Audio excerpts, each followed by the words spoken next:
All right, so welcome to Empowering Next Generation User Experiences at Scale with 6G. I'm RCR's Catherine Sbeglia Nin. In just a second, I'll hand it over to Hemanth Sampath, who is the VP of Engineering at Qualcomm. But first, some housekeeping notes. Please use the Q&A function to ask questions during the presentation. We'll get to as many of those as possible at the end of our time. Also, this recording and the slides will be made available for download later, so don't worry if you miss anything. All right, with that, I'm happy to introduce Hemanth, who will walk us through how Qualcomm is helping enable the 6G future, which promises advancements in multimodal AI, extended reality, edge computing, digital twins, and more, all of which will unlock new use cases. All right, Hemanth, it's all yours. Thank you, Catherine, for the nice introduction. And good morning, everyone. And welcome to this webinar on empowering next generation user experiences and services at scale with 6G. So here's a quick agenda for today. First, I'll talk about the user behavior and technology trends. How are the user interfaces changing? What about AI agents, XR, edge compute? What new services are becoming available? Then we'll proceed into the 6G vision. How is 6G going to be connecting an expanded set of AI-enabled devices and services that leverage some of these user behavior and technology trends? Then we'll deep dive into some of these underlying tech enablers. We'll have a technology basically focus and progress, whether it's agentic AI and XR, context awareness, AI-enabled devices. And finally, we'll take some Q&A from the audience. So first, Qualcomm has been shaping the digital future. We started with powering the mobile revolution. We then redefined connected processing, and now we're enabling intelligent computing everywhere. And Qualcomm has the best-in-class technology across industries, whether it is unrivaled connectivity or high-performance, low-power computing or leading-edge AI technologies. And these can be found in our broad range of products, whether it's the mobile platform, Copilot plus PCs, wearables, XR, AR glasses, spatial computing devices, automotive, edge networking, industrial IoT, humanoid robotics moving forward, as well as edge computing and AI type of devices. And now going back into the user trends, if you look at a majority of the population today, it's still primarily an app-based and a user-initiated content consumption. But that is quickly changing as AI gets integrated into our smartphones and other devices, and that is changing consumer behaviors. Where we see this trend going forward is a much more natural user interface with voice, with a glass companion, a watch, and all of them using AI agents. So whether it is about seeing my schedule, what's happening in the next hour, if I want to order, like a ride for two people, it's all going to be much more natural versus an app-based and a user-initiated consumption. And the underlying pillars that are changing these consumer behaviors, right, are one is the rise of AI agents. As I said, things are moving from app-based to persistent, context-aware AI agents, which are continuously observing, sensing, and inferring the user as well as surroundings, and then making decisions and communicating to the cloud, to the network. An extension to new form factors, from a smartphone-only primary interface to an ecosystem of AI-enabled devices, whether it's watches and glasses and earbuds, they're all working together for a much more natural interaction. And all this is also evolving the consumer usage pattern from a predominantly downlink-heavy traffic to a much more sustained traffic growth, especially if you have persistent agents which are continuously monitoring, sensing across IoT devices, robotics, AR glasses, and so on. Now, the other trend that is emerging is the presence of AI agents are going to drive the need for network connectivity. So, and then this AI agents, the AI can be split into a hybrid AI where you have on-device AI, which can enable context-aware intelligence, right? And so today you already have smartphones that can do 7, 8 billion parameters, PCs that can do 13 billion parameters, of like models and so on. But then you also have this concept of a network edge that is growing, which could either be on premises or a telco edge, which can give you AI inferencing at about 10, 20 milliseconds latencies or even below. And finally, you have the central cloud, which is predominant AI computation, which is happening right now, but that is quickly transforming to a paradigm which is called tiered inferencing, where AI inferencing is happening on device, the network edge, and so on. And this tiered inferencing is enabling a low latency, a highly responsive network that is adapting to the application and user needs. There are also opportunities emerging at the fusion of AI and wireless to reduce OpEx and enable new services for operators, whether it is real-time network efficiency optimizations, wherein currently today operators are trying to use AI-based tools for predictive maintenance and troubleshooting, but there's going to quickly evolve into digital twins, which will enable full automation and enable intent-based orchestration that adapt to user and application needs. You could also have much more personalized and tiered service pricing. Early monetization efforts are already emerging in the 5G era in the form of fixed wireless access and then the pricing for that. But the future opportunity is really about offering tiered and premium experiences. Suppose you have an XR service, a cloud gaming service, and so on, and also enable context-aware pricing for special events, user intent-based, and so on.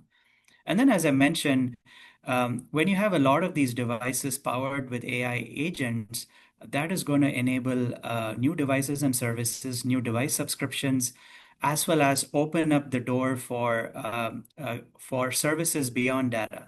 That could be sensing as a service and inferencing as a service, and we'll dial down more deeper into into these things as we go along in the presentations. So how is mobile technology evolving, right? So what happens is every decade, the mobile technology, has a decade-defining leap, right? Wherein it capitalizes on the advancing tech advancements and then tries to bring forth the underlying technology fabric. So for 4G, it was the era of mobile broadband. For 5G, that expanded to connected intelligent edge, bringing in fixed wireless access and connecting a lot of IoT devices to the cloud infrastructure. And then 6G is going to be about creating the underlying fabric for agentic AI, XR, and robotics, and to name a few other use cases and services. And the global ecosystem is really aligned to launch 6G in the 2030 timeframe. We are already in mid 2025. The study, the item beginning with release 20 is already being launched. That's going to transform into the work item in release 21. And finally, the specs are going to emerge sometime early to mid 2029, where you'll also begin to see products in the market. So, as I said, 6G will really enable the underlying technology, right, will really provide the underlying technology that will connect an expanded set of these AI-powered devices and enable new services. So on the right, you see a plethora of on-device AI, running on a plethora of devices, and these will be continuously processing and streaming contextual data. And this includes sensor, audio, vision, and so on. And the 6G fabric then provides this tiered AI inferencing, as well as improved capacity and throughputs and so on, which I'll get to in the next slide, to essentially connect these on-device AI devices to the cloud. We expect smartphone to still remain the primary mobile hub for connectivity and compute. However, you will begin to see AI-powered consumer devices, glasses, watches, and PCs with cellular connectivity, as well as AI-powered IoT devices, robots and cars, also with cellular connectivity because they need to be connected to the cloud. Now, we are driving the 6G foundational technologies to essentially lay this, the basic foundation for a lot of these new use cases and services. For the first, it's important to realize that 6G will improve the spectral efficiency even in existing 5G TDD and FDD bands, with targeting about 50% improvements in downlink and uplink capacity gains. It'll also focus a lot on improving uplink coverage and capacity, even at the cell edge. And it's targeting 2 to 5x uplink cell edge data rates to handle some of these newer applications and improve coverage. Also, 6G will unlock broadband in the upper mid-band spectrum, the 6 to 8 gigahertz, which is going to provide the capacity to handle up to 5x of traffic load and more than 3 times of downlink speed gains by just retrofitting existing cell sites with wideband 6G systems with anywhere from 100 to 400 megahertz of channel sizes. And finally, all these are going to come by using a device with a lower cost and an improved performance structure. But beyond these foundational technologies, we're also looking top down to see how the technology, the 6G technology, can enable new user experiences and services at scale. So we're segmenting this entire framework into sort of 3 pillars. The first pillar is agentic AI and extended reality experiences.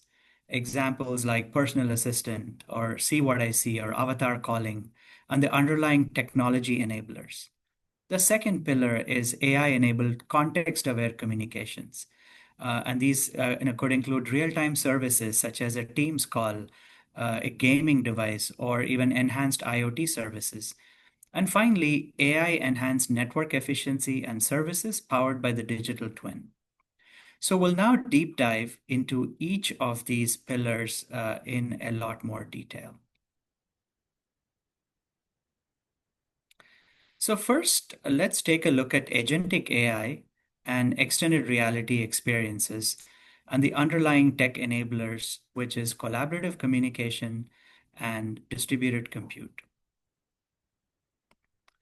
So first of all, if you take a step back, we believe that agentic AI and extended reality experiences is going to fuel wireless growth. And we've done a few examples here.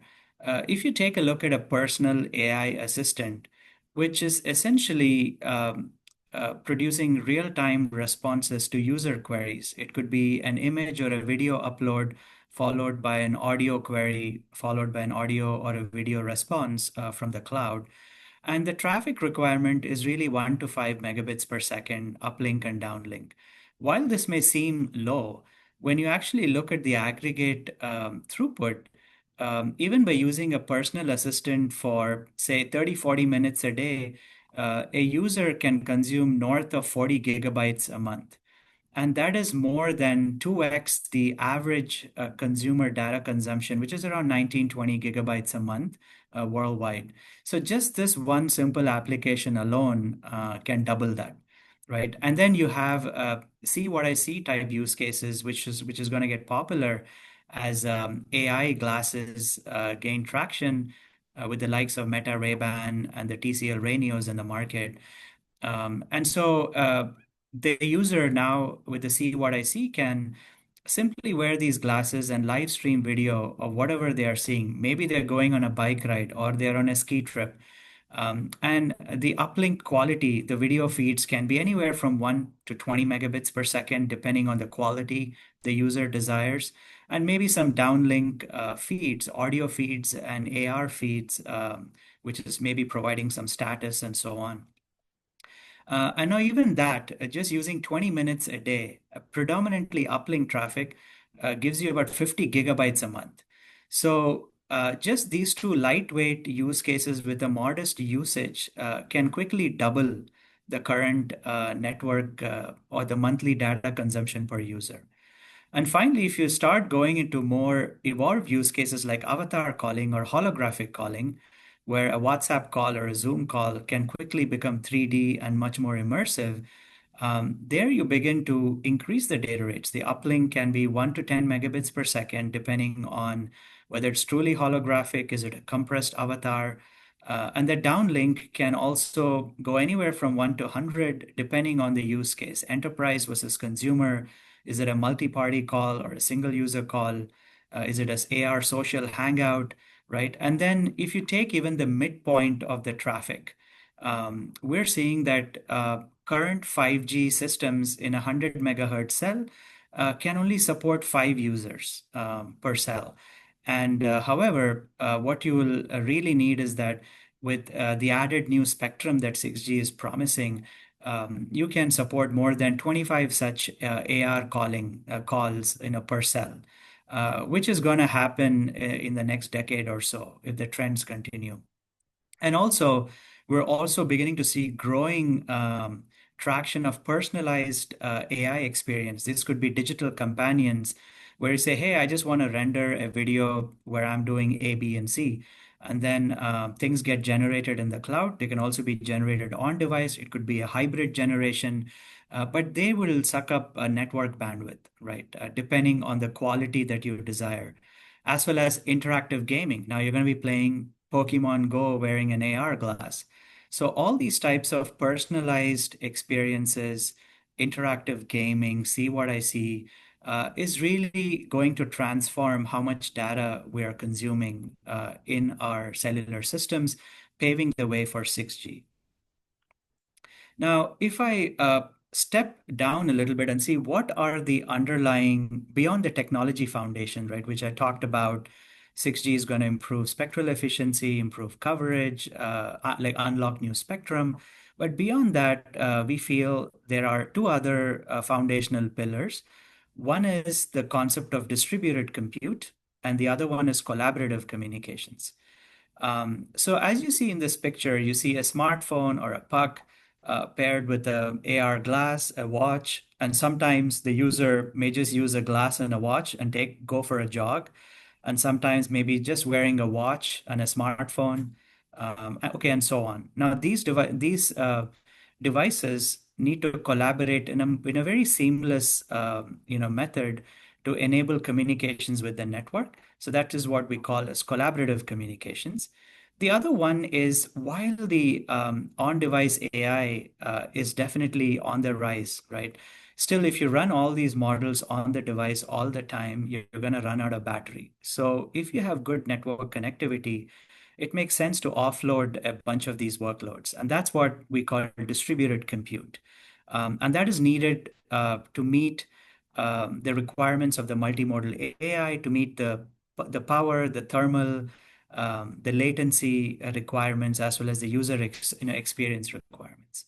So we'll get into these in a little bit more detail in a couple of slides. So let's look at 6G collaborative communications and how it can enhance the user experience. So first of all, you need a standardized, toolkit to actually implement this in a much more scalable fashion, because while this can be done indeed over the top, not all devices and services will have implemented multipath QUIC or multipath TCP, or will have an aggregated cloud server where the traffic can aggregate and then the servers can actually access them. And plus, you want these devices to not be a wall gardened, basically OEM, but actually interoperate across device types and tiers. So that being said, if you now have collaborative communications as an underlying fabric by using the tool chain that's already available in 5G and also moving forward in 6G, where 6G is going to build upon it, then, for example, suppose your AR glass is thermally overloaded and there is signal blocking because there is head blocking or a body blocking. Then path diversity, wherein the traffic can flow through the watch or a puck or a phone, can mitigate this blocking. The traffic splitting also allows you to meet thermal requirements. Second is enhanced application coverage. Because these are very lightweight, very thermally sensitive, power limited devices, it's often the uplink that breaks. And so traffic splitting can really extend the application coverage as well. And we have done a lot of analysis to show that collaborative communications can show tangible user experience. On the left, you see an augmented reality multimedia calling, very low data rates of, say, a couple or 2, 3 megabits per second.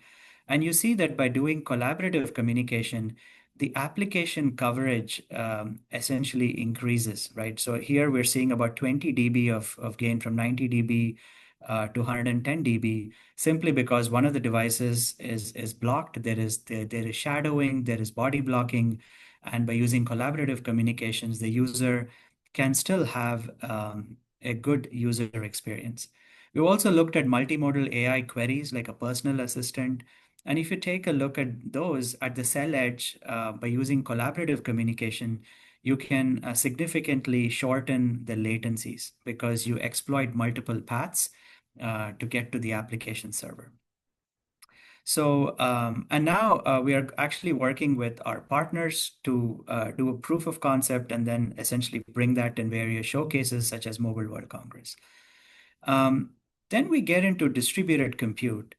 And when it comes to distributed compute, it's about distributing the workloads between the network and devices. As I said, on-device AI is getting more and more powerful, but really the question is that of ensuring longer battery life and better user experience with access, providing the user with timely access to larger models and collaborative models.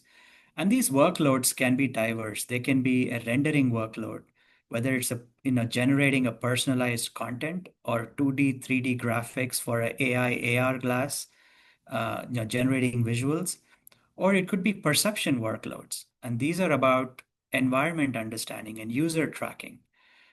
They could include scene understanding, object recognition, 3D reconstruction, depth mapping, and so on, as well as the generative AI experiences that are getting very popular, like digital companions, live video editing, 3D maps, language processing, and so on.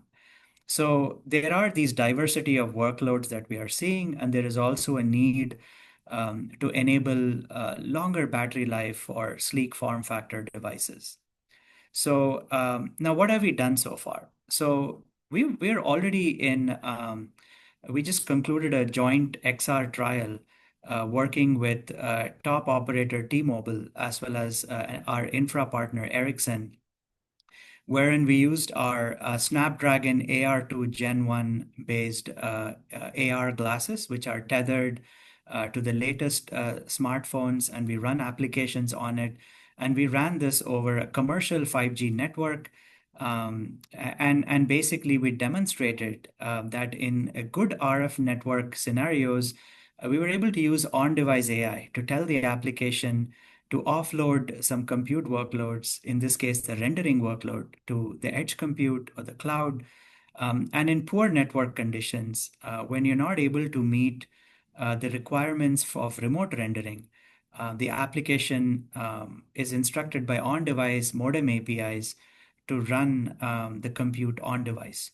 So this one, we have already trialed it. It works well, and more operator trials are also being planned around the globe to demonstrate this.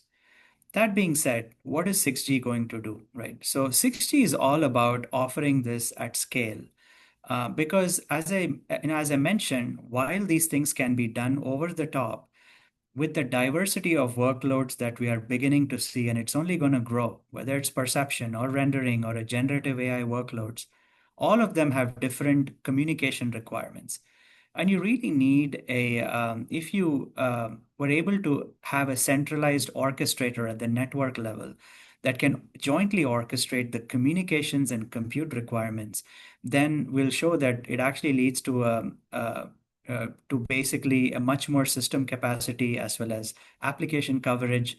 And for the mobile operator, it is a possibility now to offer compute and AI as a service, providing privacy and security. And for the end user, they get access to larger models and better device battery life. We've done analysis to show compelling coverage and capacity benefits. If you use the split rendering example, we were able to show by using a real application with our partners that we're able to get 2x application coverage gain, meaning a user is on an AR experience and the perceived user coverage gain is about 2x.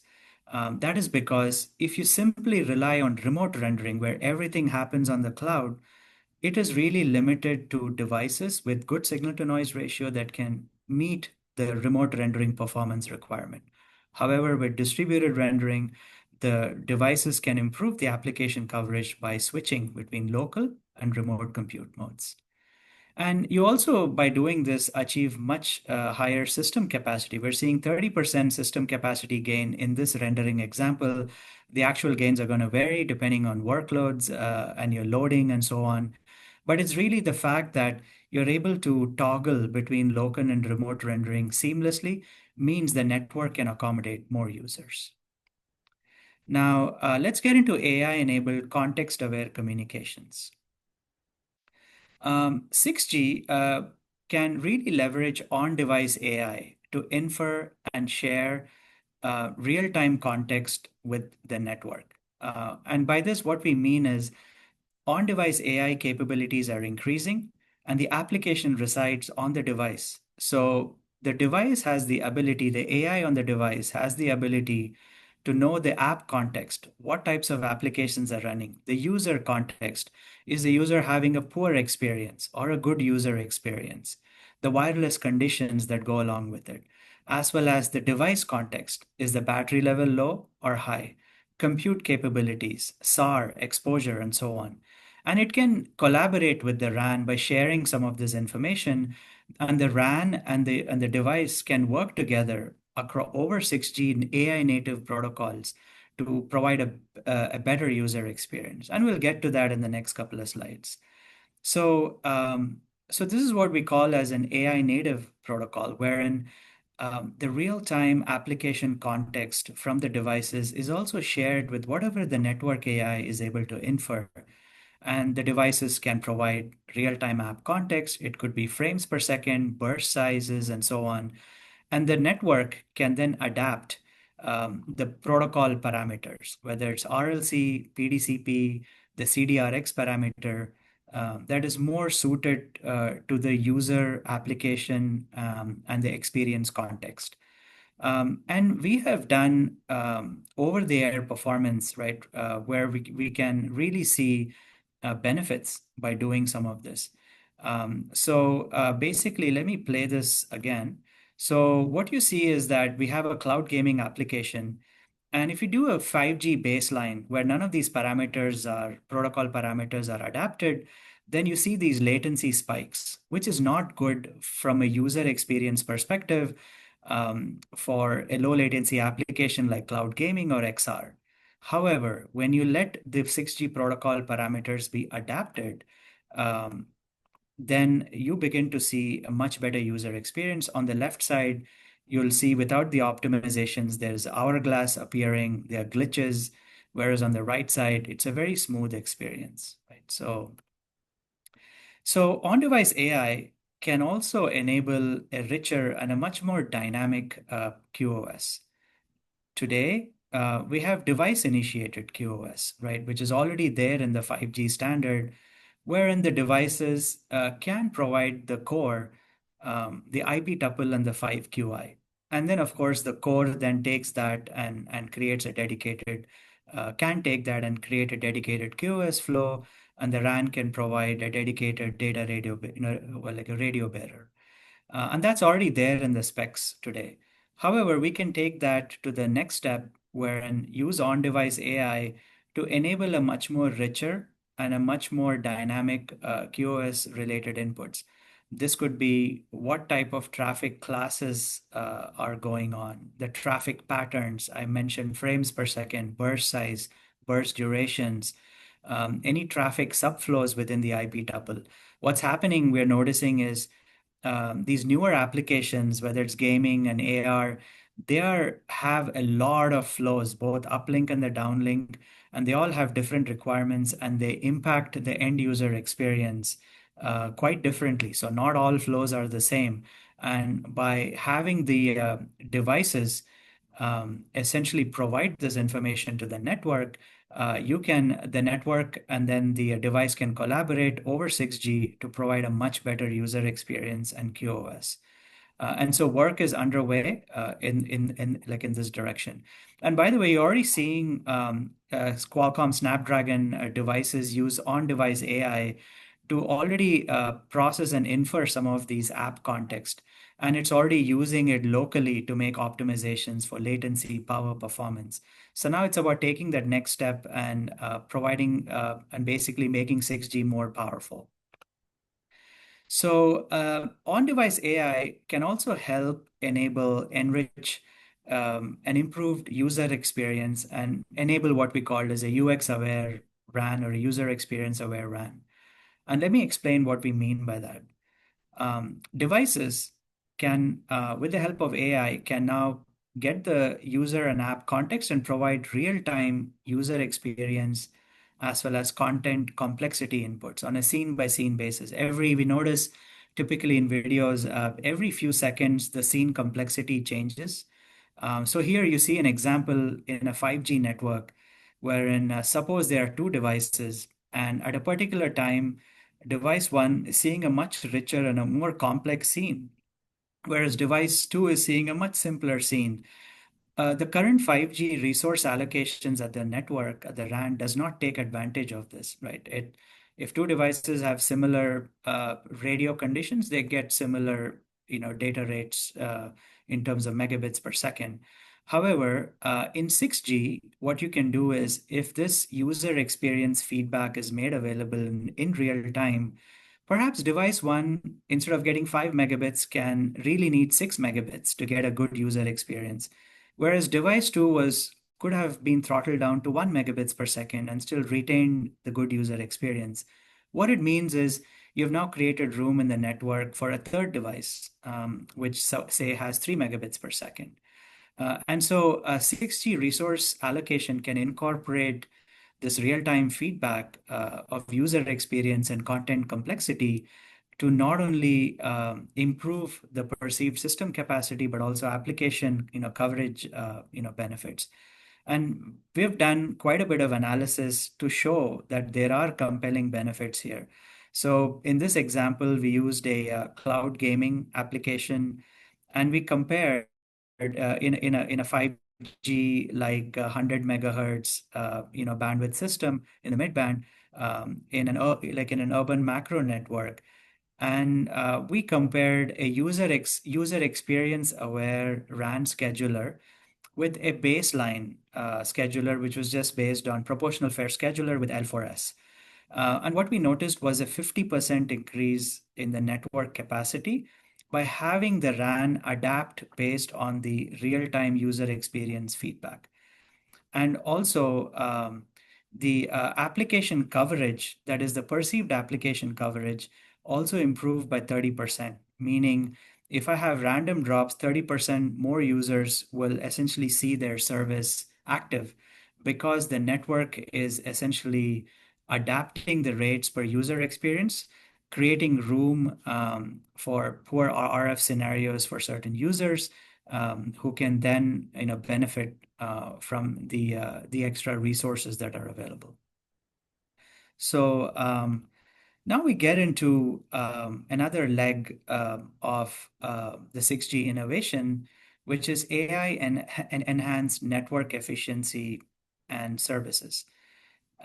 Let's get into this in a little bit more detail. 6G can really enable a real-time digital twin platform, right? And which can further enable live network modeling, which can then enable new services. And let's provide a few examples here. In the smart city context, the digital twin can incorporate device RF and sensing data as an example.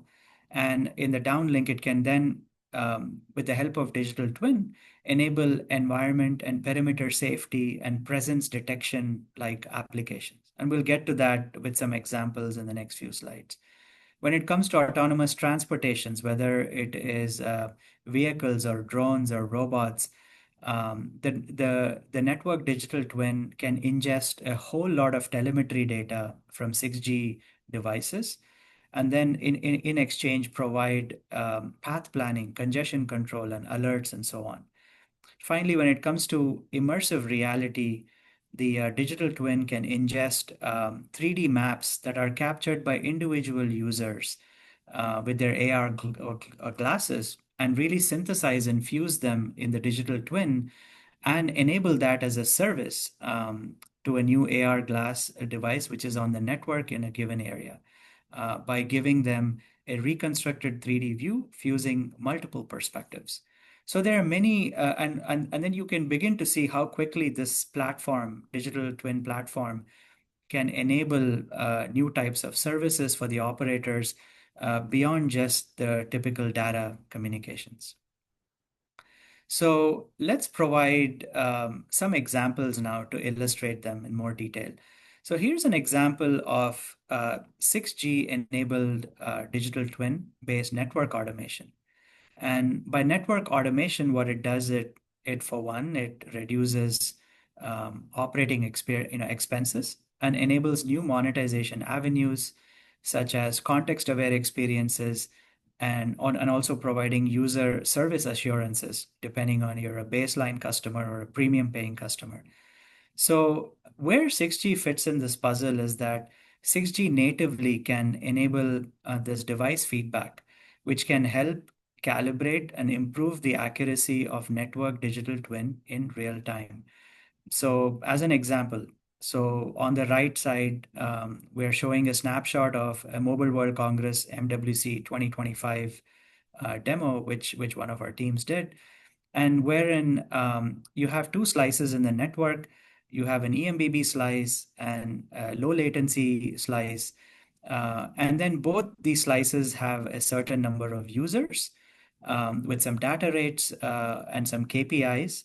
And then you could ask a question saying, hey, can I get some energy savings by shutting off a few carriers and still retain the user experiences? And the network digital twin can quickly, because it has real-time information of the KPIs, both the RF measurements of the devices as well as performance metrics, can very quickly tell you, yes, here are some energy savings to be had. And then the network operator can very quickly say, okay, I'm beginning to see gains. And so let me switch off some carriers at this moment to get real-time energy savings gains. So this is just one example, but you could also automate this and you can very quickly see how this would directly translate to OpEx reductions for the operator. And you could also use similar things to create tiered pricing. If you have a premium paying customer, you treat them separately versus a baseline customer and so on. The second avenue or an example is integrated 6G wireless sensing services. And 6G sensing services is really about leveraging existing network deployments. By that, we mean the infrastructure. Once 5G gets upgraded to 6G by using existing cell towers, we're still leveraging all that nice infrastructure that cellular has nationwide. And the 6G larger bandwidth and the larger MIMO capabilities will also provide a much better tool to gain a lot more sophisticated and real-time insights into the environment. And also 6G natively will enable some device feedback. And beyond the RF sensing, right, the integrated wireless sensing can also include other sensor inputs, such as if you have vision-based inputs from cameras and in certain strategic areas and so on. And once you integrate them into the digital twin service platform, you could enable applications like drone detection and tracking on like nationwide, right? So like even in remote areas where it's hard to install cameras everywhere, obstacle monitoring on roads and railways, or providing guidance to AGVs to detect and track them, or intruder monitoring in say critical infrastructure areas and in locations where cameras may not be appropriate or feasible. Um, and we have done quite of, like a lot of research in actually proving out, and the work is still ongoing, And the application we have been testing out is to how do we enable security and public safety applications via drone sensing.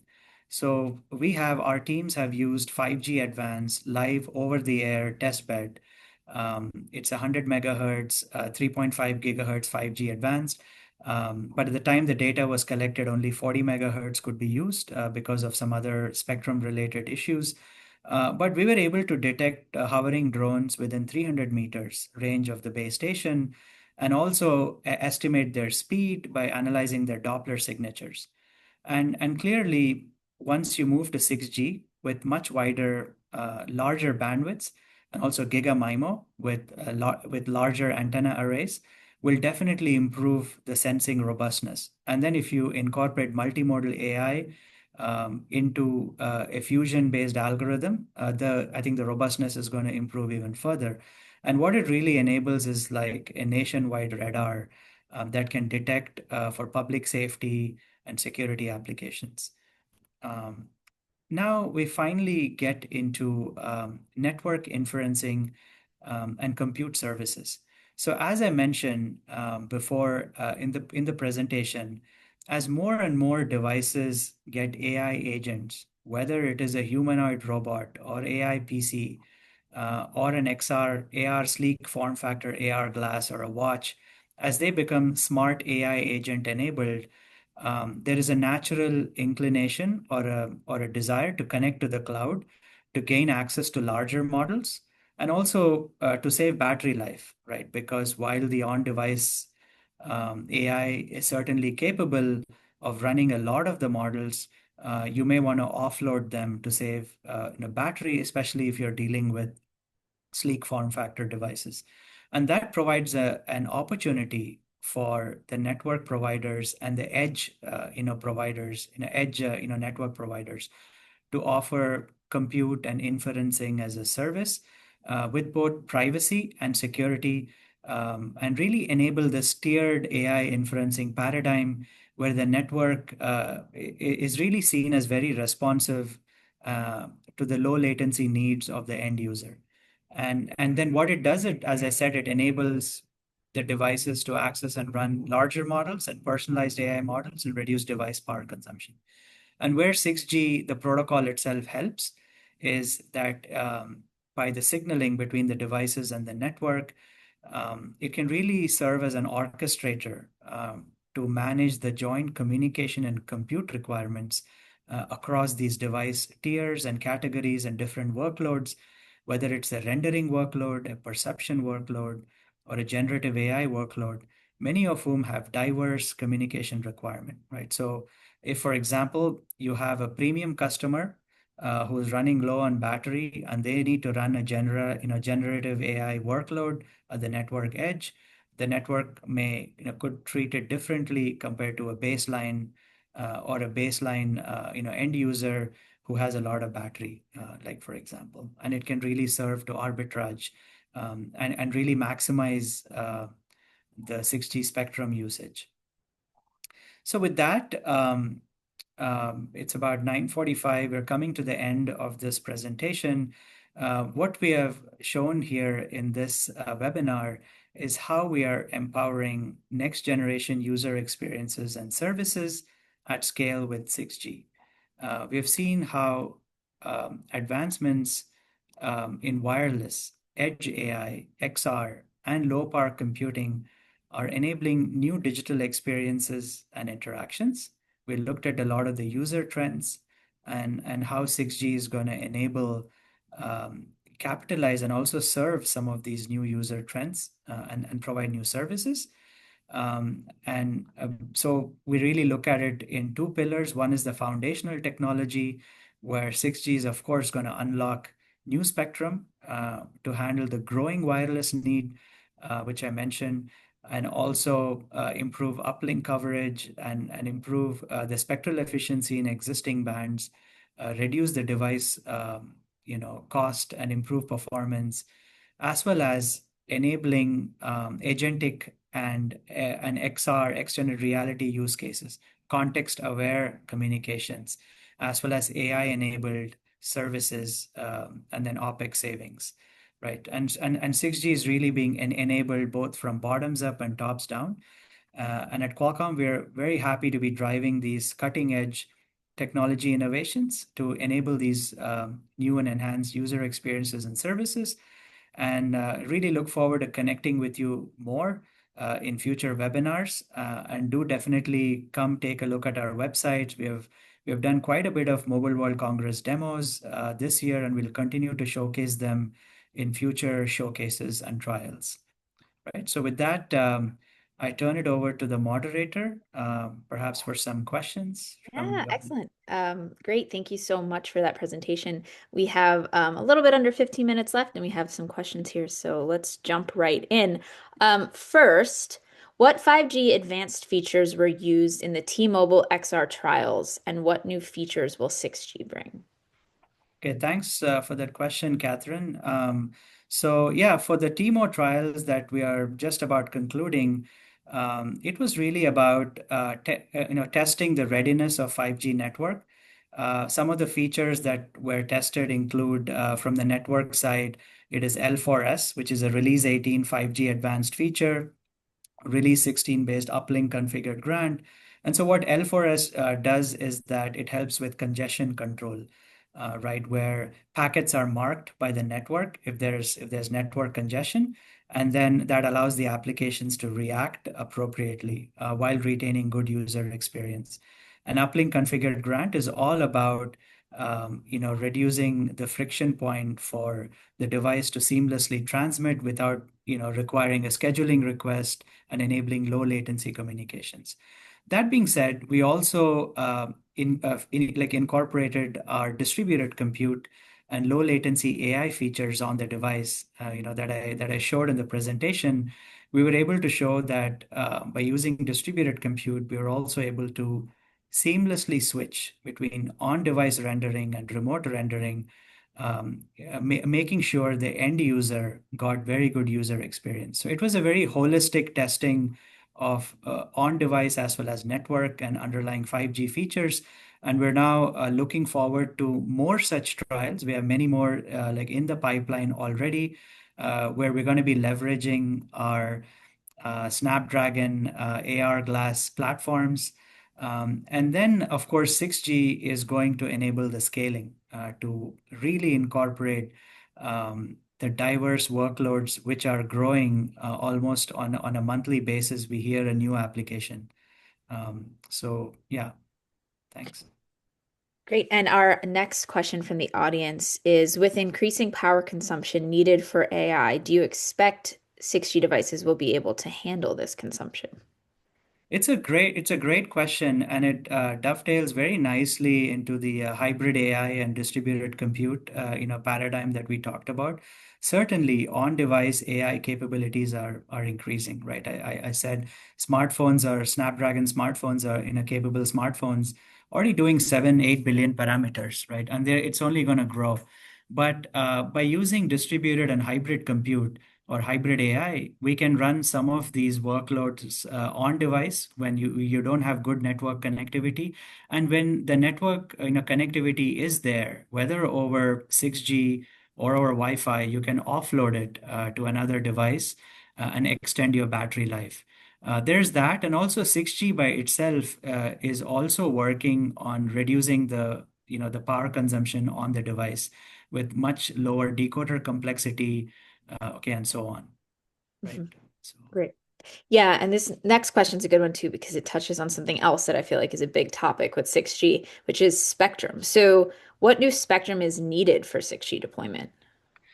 great question. We often get this question, hey, isn't 5G enough? Why do you really need new spectrum and so on, right? So it's really, two simple use cases, right? One is as we move from an app-based, smartphone-centric, user-initiated to a AI agentic-based interaction that, these agents are continuously monitoring context, knowing your context, and sort of, orchestrating behind the scenes. And you pair your smartphones with AI glasses, a smartwatch, and the user interface is a lot more natural. So we saw that just if a personal assistant or see what I see type use cases can very quickly put a strain on the current network, right? So we think in the mid band, a few hundred megahertz, we're talking anywhere 3, 4, 500 megahertz of spectrum would be ideal, wherein it enables all these newer use cases as the world is shifting to an AI and AR based user experiences. And also, I gave you an example of sensing, wherein even if you look at an operator offering new services such as network sensing, having that wider bandwidth in the mid band with GigaMIMO is going to offer you much more ability to resolve things like drones, right? And really provide that as a public safety, service, to the government and other public safety agencies. So there are two ends of the spectrum, but they're just proof points to say why we need this extra spectrum. And yeah, hope that answers the question. I think So. so. And 6G is really exciting, but we know there's some more steps that need to be taken before we can get there. And one of our audience members asked a question kind of related to that, which is, would the current 5G NSA networks need to be moved to 5G standalone before 6G would be deployed? Yeah, that's a great question. We're seeing operators everywhere migrating to, it's the second half of 5G now, right? 2020 to 2025 was the first half, and 2025 to 30 is the era of 5G advanced.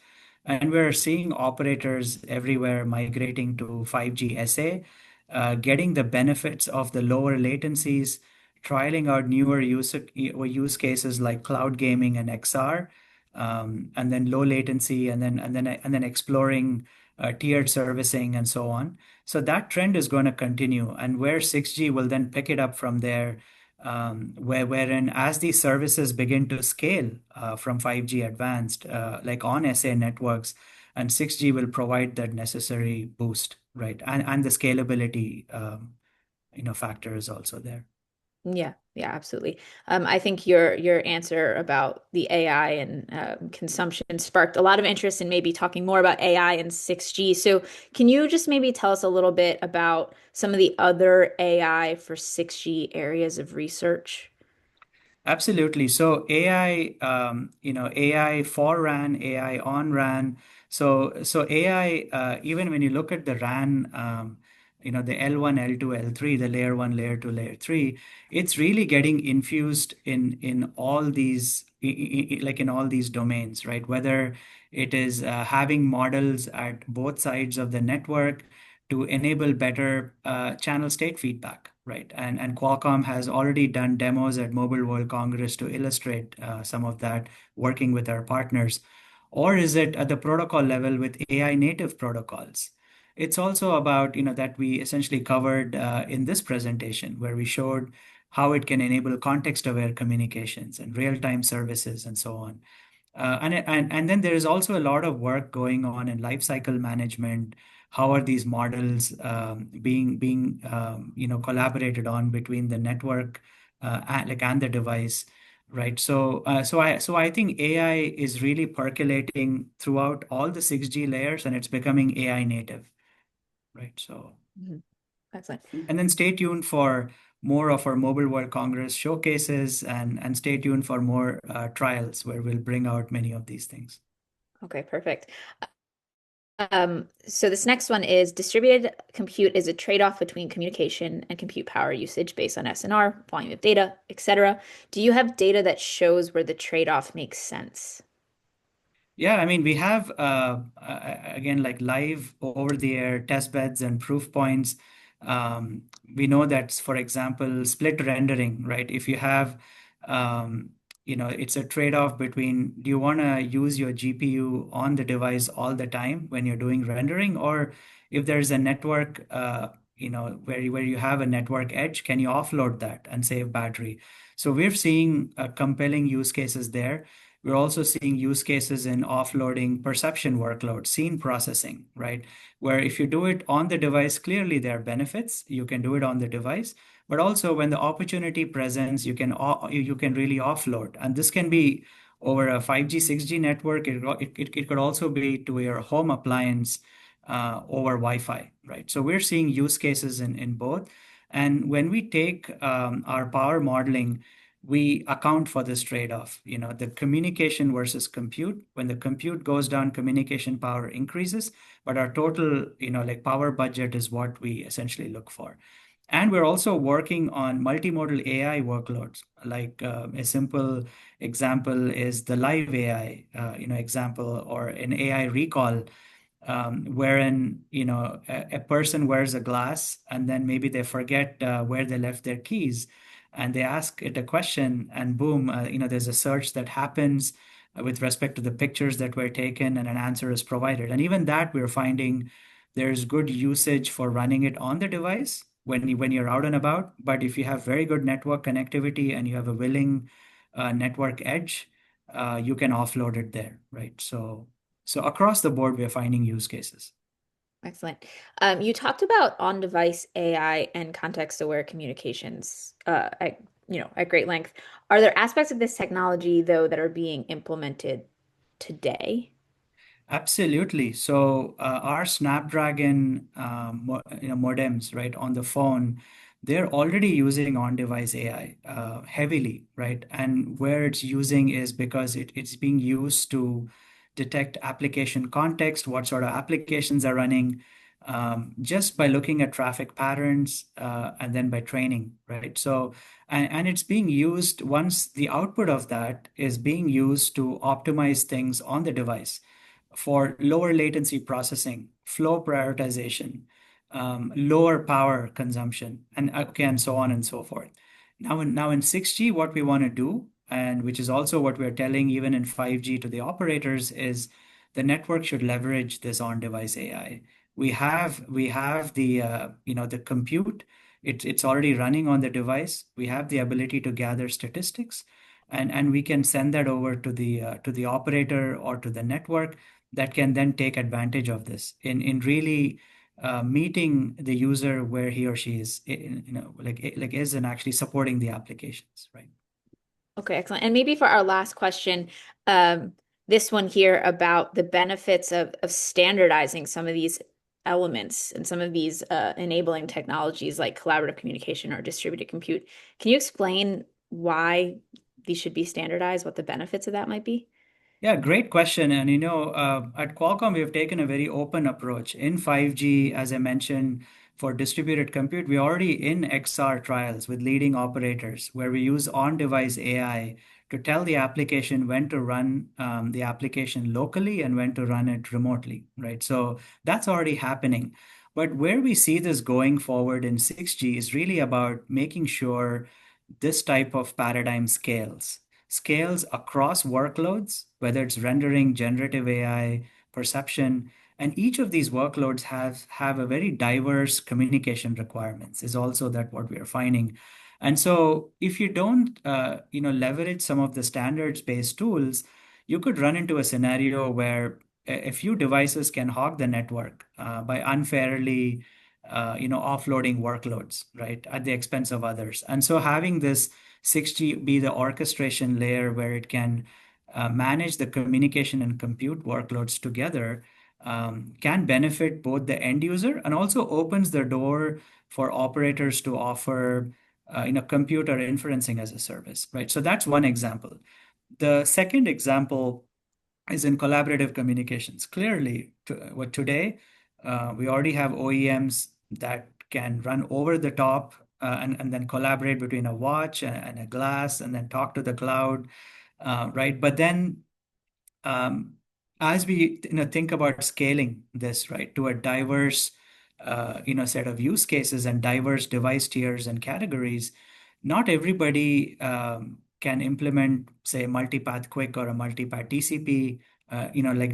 Like not every application implements that, and also it's not every application can leverage a centralized cloud server that can serve as an endpoint to all these multipath traffic flows, and then basically contact that server, which can also serve as a choke point, right? So if things are not done right, so that's where we feel leveraging some of the standards hooks that 5G has done a great job of already, putting it in the specs, and 6G will take it forward, is to really come up with that common set of toolboxes, right, that all OEMs can use, and it also makes implementation easier, right? So Excellent. And with that, we're exactly at time.